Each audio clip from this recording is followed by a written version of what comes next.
नमस्कार। SPT news में आपका स्वागत है। पेश है 14 नवंबर सुबह 6:15 बजे राजस्थान की 15 बड़ी खबरों में। जयपुर के हरमाड़ा थाना इलाके में फिर डंपर का कहर देखने को मिला है। जयपुर सीकर हाईवे पर टोड़ी मोड़ तिराहे पर गुरुवार को एक डंपर ने बाइक सवार दो युवकों को टक्कर मार दी। हादसे में एक युवक की मौके पर मौत हो गई, जबकि दूसरा युवक गंभीर रूप से घायल हो गया। हादसे का सीसीटीवी फुटेज भी सामने आया है, जिसमें बाइक सवार सड़क पार करते नजर आ रहे, तभी डंपर उन्हें टक्कर मार देता है। सुप्रीम कोर्ट ने गुरुवार को इलेक्ट्रिक व्हीकल्स को बढ़ावा देने वाली पॉलिसी पर दायर पब्लिक इंटरेस्ट लिटिगेशन पर सुनवाई की। इस दौरान कोर्ट ने मौखिक तौर पर सरकार से national electric mobility mission plan 2020 को दोबारा रिव्यू करने की सलाह दी है। इसके साथ ही कोर्ट ने मेट्रो शहरों जैसे दिल्ली, मुंबई, कोलकाता, चेन्नई, बेंगलुरु पायलट प्रोजेक्ट शुरू करने का सुझाव दिया है। जस्टिस सूर्यकांत और जस्टिस जयमाल्या बागची की बेंच के सामने वकील प्रशांत भूषण ने दलील दी कि सरकार की ईवी खरीद पर रिबेट और टैक्स छूट जैसी पॉलिसी को लागू करने की जरूरत है। श्रीगंगानगर के गांव फतूही में आबकारी विभाग ने बड़ी कार्रवाई करते हुए नकली शराब बनाने वाली फैक्ट्री पर छापा मारा। बीकानेर डीसी पोमाराम और आबकारी अधिकारी एचआर राठौड़ के नेतृत्व में बीकानेर गंगानगर की संयुक्त टीम ने एक शराब ठेकेदार का घर पर दबिश दी, जहां अवैध मिक्सिंग प्लांट संचालित हो रहा था।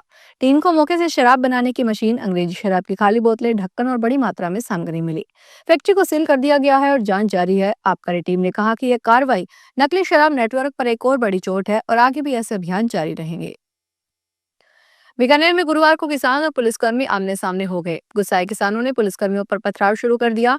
मामला जिले के खाजूवाला थाना क्षेत्र का है। इस पथराव में पुलिस की गाड़ी और जेसीबी के शीशे टूट गए। वहीं कुछ पुलिसकर्मियों को चोटें भी लगी है। दरअसल इंदिरा गांधी नहर में पानी बंटवारे को लेकर खाजूवाला क्षेत्र के किसानों ने विरोध किया था। दोपहर 3 बजे किसान नहरी क्षेत्र में शामिल होना शुरू हो गए और प्रदर्शन करने लगे। सीकर जिले के प्रसिद्ध खाटू श्याम जी में ट्रैफिक जाम और भीड़ को नियंत्रित करने के लिए मेला मजिस्ट्रेट कार्यालय में बैठक हुई। बैठक का मुख्य उद्देश्य खाटू श्याम जी कस्बे में यातायात को सुव्यवस्थित करना और श्रद्धालुओं के लिए बेहतर सुविधाएं सुनिश्चित करना था। बैठक में अवैध गतिविधियों पर अंकुश लगाने के लिए कई महत्वपूर्ण निर्णय लिए गए। इसमें बाबा श्याम मंदिर के पट बंद होने के बाद दुकानों को बंद रखना शामिल है। सभी ई रिक्शा का रजिस्ट्रेशन अनिवार्य करने तथा क्यूआर कोड जारी करने का निर्णय किया गया। इसके अतिरिक्त वेडिंग जोन के बाहर लगे ठेलों को हटाकर निर्धारित स्थानों पर लगाने के निर्देश दिए गए। राजस्थान माध्यमिक शिक्षा बोर्ड की परीक्षा का पैटर्न भी इस बार बदला जाएगा। सीबीएसई प्रश्न पत्र पैटर्न के आधार पर ही राजस्थान बोर्ड के प्रश्न पत्र बनवाए जाने का निर्णय लिया गया है। इसके अलावा क्वेश्चन पेपर बनाने और मूल्यांकन के सभी टीचर्स को ट्रेनिंग का करवाए जाने के निर्देश भी दिए गए हैं। वहीं एनईपी 2020 के प्रावधानों के अनुसार सत्र 2026-27 से 2 बार होने वाली परीक्षा फरवरी, मार्च और मई महीने में होगी। पहली परीक्षा का रिजल्ट जारी होने के बाद अगले महीने ही दूसरी परीक्षा होगी। पाली में चैन लूटने वाले 3 बदमाशों का गुरुवार को ढोल और ताली बजाते हुए जुलूस निकाला गया। पुलिस तीनों बदमाशों को कोतवाली थाने से बांगड़ हॉस्पिटल तक पैदल लेकर पहुंची। इसके बाद तीनों को पैदल ही कोर्ट लेकर गए। इस दौरान बदमाश पूरे रास्ते हाथ जोड़कर चलते रहे थे। कोर्ट ने इन्हें 3 दिन की पुलिस रिमांड पर सौंप दिया है। तीनों आरोपियों में 2 सगे भाई जबकि एक इनका दोस्त है। जोधपुर में गुरुवार सुबह directorate general of GST intelligence की टीम पर हमला हो गया। जीएसटी चोरी के बड़े नेटवर्क पर छापा मारने पहुंची जयपुर की टीम से ट्रांसपोर्ट और उसके स्टाफ ने धक्का मुक्की की। 2 कंप्यूटर सीपीयू छीन लिए। ट्रक से टक्कर मारकर सरकारी गाड़ी को क्षतिग्रस्त कर दिया गया। पुलिस ने एक व्यक्ति को अरेस्ट किया है। दौसा जिले में मादक पदार्थों की सप्लाई चेन तोड़ने के लिए चलाए जा रहे अभियान के तहत कोतवाली पुलिस और साइबर सेल की संयुक्त टीम को बड़ी सफलता मिली है। टीम ने कार्रवाई करते हुए एक ऐसे व्यक्ति को गिरफ्तार किया है जो न केवल स्नैक तस्करी में लिप्त था, बल्कि पंचायत समिति सदस्य के पद पर भी कार्यरत है।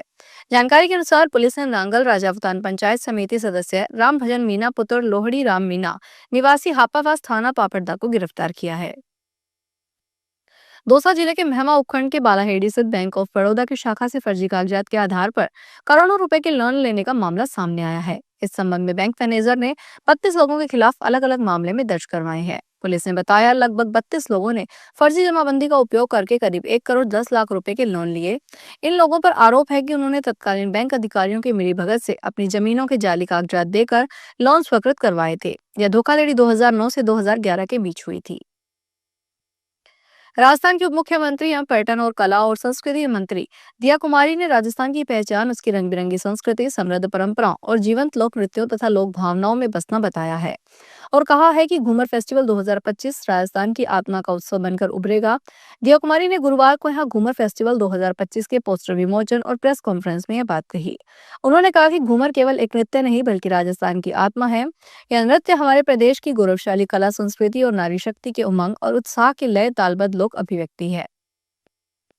मोदी जिले के राशन डीलरों ने प्रशासन को चेतावनी दी है कि वे 1 नवंबर से गेहूं की उतराई का खर्च वहन नहीं करेंगे। डीलरों का कहना है कि राष्ट्रीय खाद्य सुरक्षा योजना के तहत खाद्यान्न को राशन दुकानों तक पहुंचाने और उतराई की पूरी जिम्मेदारी परिवहनकर्ता की होती है, न कि डीलरों की।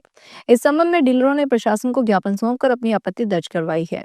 डीलरों का कहना है कि पूर्वी राजस्थान के कुछ जिलों में उनके 8 से 10 रुपए प्रति क्विंटल की दर से उतराई शुल्क वसूला जा रहा है, जबकि राज्य के अन्य जिलों में यह खर्च परिवहनकर्ता द्वारा वहन किया जाता है। होमगार्ड डीजी मालिनी अग्रवाल गुरुवार को अजमेर पहुंची, कलेक्टर स्थित होमगार्ड कार्यालय का निरीक्षण किया। मालिनी अग्रवाल ने कहा कि होमगार्ड की भर्ती जल्द ही शुरू की जा रही है। डीजी मालिनी अग्रवाल ने कहा कि होमगार्ड को विराम भत्ता देने का डिसीजन लिया गया है। लगभग 250 रुपए भत्ता दिया जाएगा। इससे होमगार्ड को काफी मदद मिलेगी। उत्तर पश्चिमी रेलवे ने जोधपुर मंडल से संचालित होने वाली 2 ट्रेनों को अपडेट जारी किया है। चूरू सादुलपुर रेलखंड पर सबवे निर्माण कार्य के चलते जोधपुर हिसार एक्सप्रेसवे की 16 ट्रिप आंशिक रूप से रद्द रहेगी, जबकि त्योहारों के लिए शुरू की गई जोधपुर पटना साप्ताहिक स्पेशल ट्रेन 15 नवंबर को अपना अंतिम फेरा करेगी। जोधपुर मंडल रेल प्रबंधक अनुराग त्रिपाठी ने यात्रियों से यात्रा से पूर्व ट्रेन की स्थिति जानकारी लेने की अपील करते हुए बताया कि चूरू सादुलपुर रेलखंड के असलू, सिरसाला और दूधवा खारा स्टेशन यार्ड में सबवे निर्माण कार्य चल रहा है। इस निर्माण कार्य की वजह से लिए जा रहे जरूरी ट्रैफिक ब्लॉक के दौरान ट्रेन संचालन में अस्थायी बदलाव किया जा रहा है। सीकर में घर में लेपर्ड घुस गया, महिला चारा लेने गई तो बाड़े में बने टीन शेड के कमरे में सोता हुआ मिला। महिला दौड़ी और आसपास के लोगों को जानकारी दी। सूचना मिलते ही पुलिस और वन विभाग की टीम मौके पर पहुंची। मामला खंडेला उपखंड के जाजोत थाना क्षेत्र के बस्सी गांव में गुरुवार का है। लेपर्ड को ट्रैकुलाइज करने के लिए जयपुर से टीम को बुलाया गया। करीब 20 मिनट की मशक्कत के बाद दोपहर करीब 2:15 बजे लेपर्ड को ट्रैकुलाइज कर श्री माधोपुर वन विभाग कार्यालय ले जाया गया। तो ये थी राजस्थान की 15 बड़ी खबरें। अगर आपको हमारा बुलेटिन पसंद आया हो तो वीडियो को लाइक करें, अपने दोस्तों से शेयर करें और चैनल को सब्सक्राइब करना ना भूलें। फिर मिलेंगे नई खबरों के साथ। धन्यवाद।